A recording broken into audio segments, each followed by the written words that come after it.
नमस्कार विद्यार्थियों।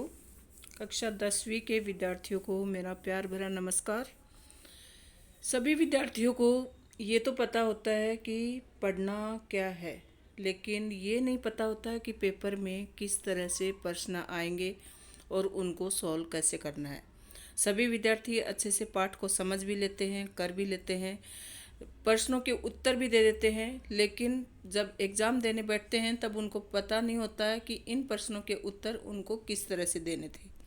आज वही पेपर पैटर्न के माध्यम से मैं आपको जो पहला पाठ है हिंदी का वो समझाने जा रही हूँ कि उसके प्रश्न किस तरीके से आपको पूछे जाएंगे। पहला पाठ आपका बच्चों है पद्य भाग से। आपके दो भाग हैं, गद्य और पद्य। गद्य में आपको पता है कि कहानी, निबंध, ये जितने भी पाठ होते हैं जो वो गद्य में शामिल होते हैं, और पद्य में पोइम होती है, मतलब कविताएं, दोहे, ये सब होते हैं। तो पहला पाठ ही आपका पद्य है।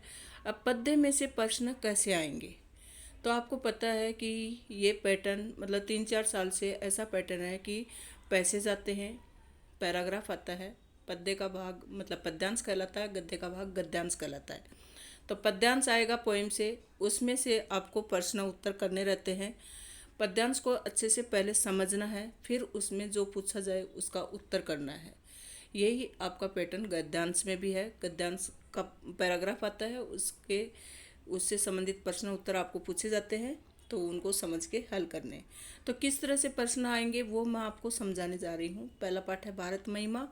भारत महिमा में आपको आएगा पोएम का ये पैराग्राफ छोटा सा, इसमें पंक्तियाँ आएंगी 5-6, ठीक है। उसमें से मतलब प्रश्न इस तरह से रहेगा, निम्नलिखित पठित पद्यांश पढ़कर दी गई सूचनाओं के अनुसार कृतियाँ कीजिए। तो पठित पद्यांश का मतलब क्या है कि आपकी बुक से ही पद्यांश आने वाला है। इसका मतलब ये हुआ कि 6 पंक्तियाँ पूछी जाएंगी आपकी पोएम से। उन 6 पंक्तियों को अच्छे से समझ लेना है। ये तो बच्चों इसमें शब्दार्थ दिए हैं, जो कि आपको एग्जाम में ऐसा शब्दार्थ देखने को नहीं मिलेगा, सिर्फ पद्यांश मिलेगा। उस पद्यांश में से पहला प्रश्न देखो इस तरीके से रहेगा। ज़रूरी नहीं कि ऐसा ही प्रश्न आए, सीधे तरीके से कुछ भी पूछा जा सकता है, लेकिन आधारित रहेगा आपके पद्यांश पर ही। डायरेक्ट क्वेश्चन आपके एग्जाम में नहीं आएंगे। आपको जो पैराग्राफ दिया रहेगा उसी पैराग्राफ को आधार मानकर आपको प्रश्नों के उत्तर देने हैं। पद्यांश में से ऐसे 2 प्रश्न तैयार कीजिए जिनके उत्तर निम्नलिखित शब्द हो। अभी देखो पहला प्रश्न आपको दिया है कि ये जो पद्यांश दिया है ना, जो पैराग्राफ दिया है, ये जो 6 पंक्तियां दी हैं, इनमें से आपको 2 प्रश्न तैयार करने हैं बच्चों, जिनके उत्तर ये जो शब्द दिए हैं 2, ये आने चाहिए। तो पहला शब्द है अभिनंदन और दूसरा है आलोक। अभी ऐसा प्रश्न बनाओ कि जिसका उत्तर अभिनंदन आए। अब देखो कैसे बनाएंगे हम। हिमालय के आंगन में उसे किरणों का दे उपहार, उषा ने हंस अभिनंदन किया और पहनाया हीरक हार। तो किसने अभिनंदन किया? उषा ने।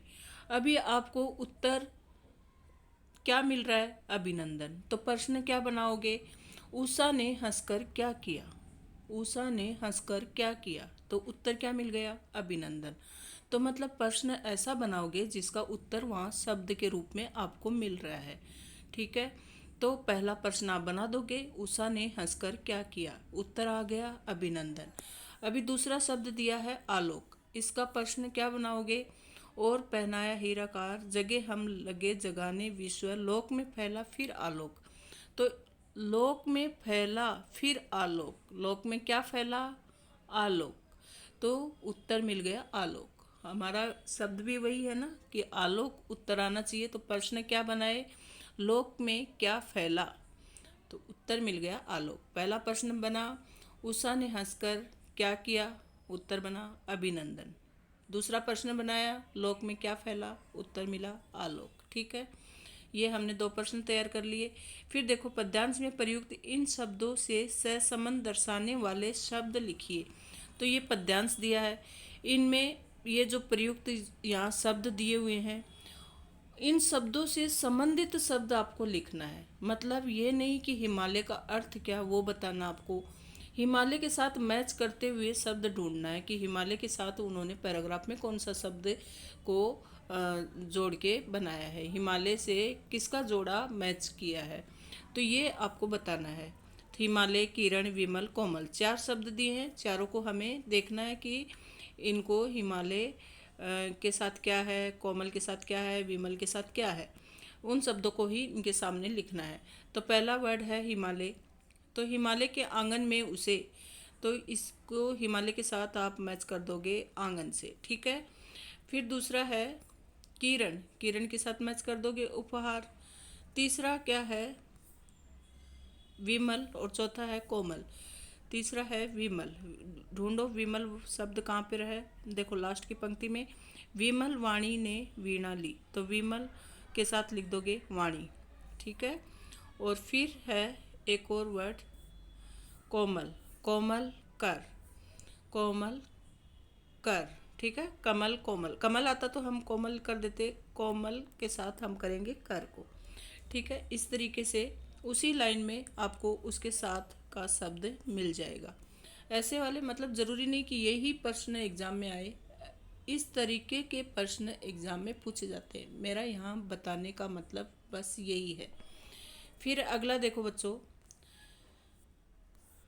अगला प्रश्न इस तरीके से आ सकता है कि विधानों के सामने सत्य और असत्य लिखिए।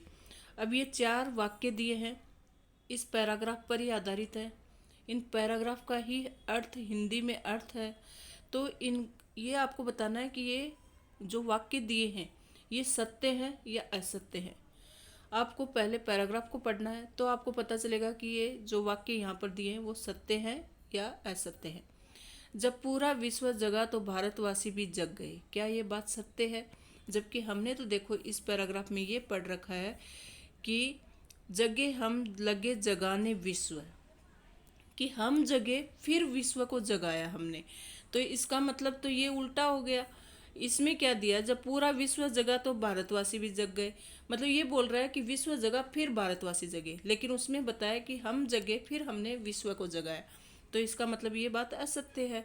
फिर वीणा पाणी ने अपने हाथ में वीणा ली, तो वीणा पाणी ने हाथ में ली थी क्या, तो विमल वाणी ने वीणा ली, तो विमल वाणी वही है, वीणा पाणी मतलब सरस्वती। और विमल वाणी, विमल का मतलब भी क्या होता है कि एकदम पवित्र, तो पवित्र तो सरस्वती माँ ही है, तो सरस्वती की वाणी ने क्या हाथ में ली, वीणा ली, तो वीणा पाणी ने वीणा हाथ में ली, ये बात सही है, तो ये सत्य हुआ। फिर अगला विधान है हिमालय के आंगन में किरणों का उपहास मिला, तो उपहास मिला था कि उपहार मिला था। पहली लाइन देखो, पहली पंक्ति में क्या दिया है कि हिमालय के आंगन में उसे किरणों का दे उपहार, तो किरणों का उपहार मिला न कि उपहास, तो ये असत्य हो गया। फिर देखो सप्त सिंधु में सातों स्वर गूंजने लगे, तो ये बात तो सत्य है। लास्ट की लाइन देखो आप अंतिम, सप्त स्वर सप्त सिंधु में उठे, तो मतलब ये बात सत्य है। बस पैराग्राफ को अच्छे से ध्यानपूर्वक, कोई कठिन नहीं आता है, हिंदी का पेपर इतना इजी आता है बच्चों, आप पूरे के पूरे मार्क्स मतलब पूरा ऑब्जेक्टिव टाइप में आता है। सिर्फ राइटिंग स्किल में आपके 2-4 मार्क्स जा सकते हैं, नहीं तो आप 100 में से 90 आराम से स्कोर कर सकते हो, इसमें कोई दिक्कत नहीं है। पूरा मतलब जो पैसेज पर आधारित प्रश्न होते हैं वो तो पूरे ऑब्जेक्टिव होते हैं, बस अच्छे से समझ लो, फिर आपके सारे प्रश्न सही हो जाएंगे। तो आज के लिए मैं इतना ही समझाऊंगी बच्चों। ये पहला पैराग्राफ हमारा ख़त्म होता है, फिर हम दूसरा पैराग्राफ करेंगे तो आपको समझ में आ जाएगा।